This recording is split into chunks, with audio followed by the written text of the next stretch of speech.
오늘 대변인 신원식 국방부장관 후보자요. 과거 11.12 쿠데타나 문재인 전 대통령 간첩 발언 논란이 되고 있는데 당에서 어떤 입장이신지 궁금합니다. 악마의 거래라고 저는 보는데 북러 정상회담을 이 지금 북러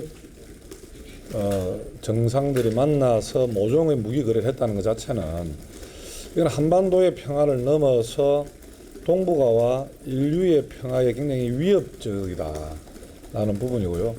이런 지금 지정학적 그리고 상황적 위기 상황에서 군대를 군대답게 그리고 군인을 군인답게 만들 수 있는 가장 큰 책임자가 신원식 장관 후보라는 생각을 가지고 있습니다.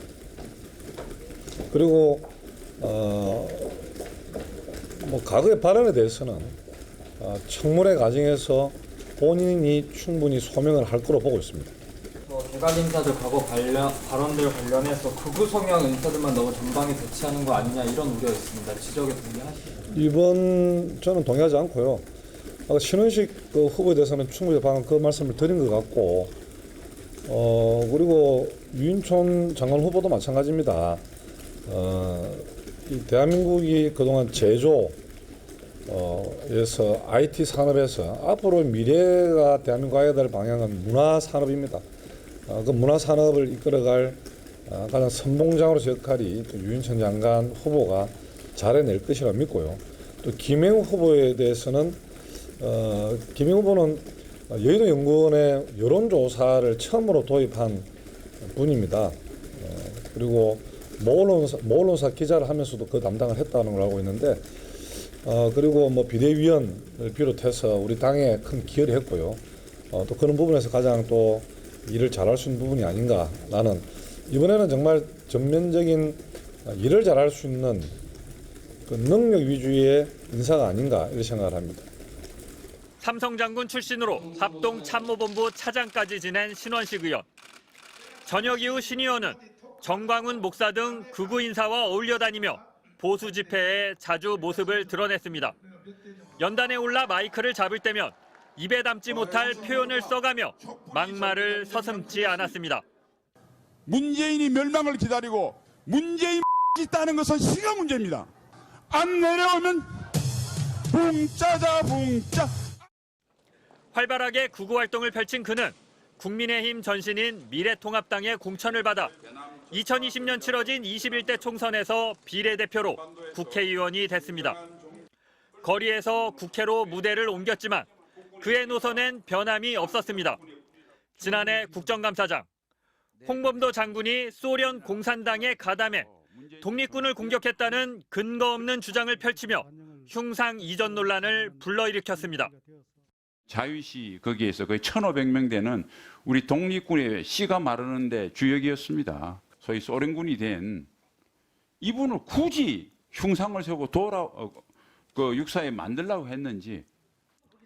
해병대 최상병 순직 사건과 관련해서도 박정훈 대령에 대해 삼류 정치인 흉내를 낸다며 비아냥거리는가 하면 사건의 파장을 축소하는 데 앞장서기도 했습니다. 손잡고 가다가 이제 웅덩이가 푹 빠져서 안타까운 죽음을 했어요. 그런데 이게 8명이나 다 처리할 만큼 어마어마한 군의 과오나 그겁니까? 중요한 사건마다 윤석열 정부의 호위무사 역할을 해온 신원식 의원은 장관이 되면 9.19 남북 군사 합의를 폐기하겠다고 공언해왔습니다. 당장 북한과의 무력 충돌 가능성이 높아지고 홍범도 한 명 변경 같은 이념 논쟁이 격화될 것이라는 우려가 나오고 있습니다. MBC 뉴스 장희수입니다. 윤석열 대통령이 새 부처에 대한 개각을 단행했습니다. 국방부 장관의 신원식 국민의힘 의원, 문화체육관광부 장관의 유인촌 대통령 문화체육특보, 여성가족부 장관의 김행 전 국민의힘 비대위원을 후보자로 지명했습니다.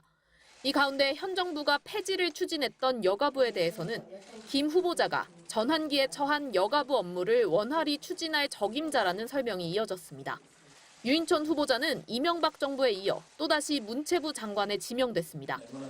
많이 부족한 저에게 이런 큰 일을 맡겨주셔서 사실 어깨가 많이 무겁습니다. 윤 대통령이 MB 정부의 요직을 지낸 인사들을 등용한 건 이번이 처음이 아닙니다. 이주호 사회부총리 겸 교육부 장관, 이동관 방송통신위원장에 이어 대통령실 김대기 비서실장을 비롯해 김태효 안보 1차장, 김은혜 홍보수석 등은 모두 MB 청와대 출신입니다. 대통령실 고위 관계자는 과거 정부에 한 번 몸을 담았다는 것은 큰 기준은 아니라며 전문성, 책임성, 역사적 소명 등을 집중적으로 봤다는 답을 내놨습니다. 이른바 신보수를 뜻하는 뉴라이트란 단어는 동아일보 기자이던 이동관 방통위원장이 사용하기 시작했습니다. 윤 대통령은 최근 자유와 이념 등의 단어를 부쩍 강조하고 있습니다. 윤 대통령은 지난달 국무회의에서 여야의 스펙트럼이 극단적인 상황에서 국무위원들이 논리와 말을 가지고 싸우라고 당부한 것으로 전해졌습니다. 야당은 내각을 쇄신하라고 했더니 더 문제 있는 인사만 끌어모았다고 비판했습니다. 과거로 자꾸 인사를 돌이키느냐. 결국 검증된 분, 그러니까 정권이 원하는 바를 제대로 구현할 수 있는 전사들을 찾으신 게 아닌가 싶고. 그러면서 개각 명단은 민심과의 전쟁을 준비하는 이념 전쟁 내각이라며 험난한 인사청문회를 예고했습니다. MBC 뉴스 조희영입니다.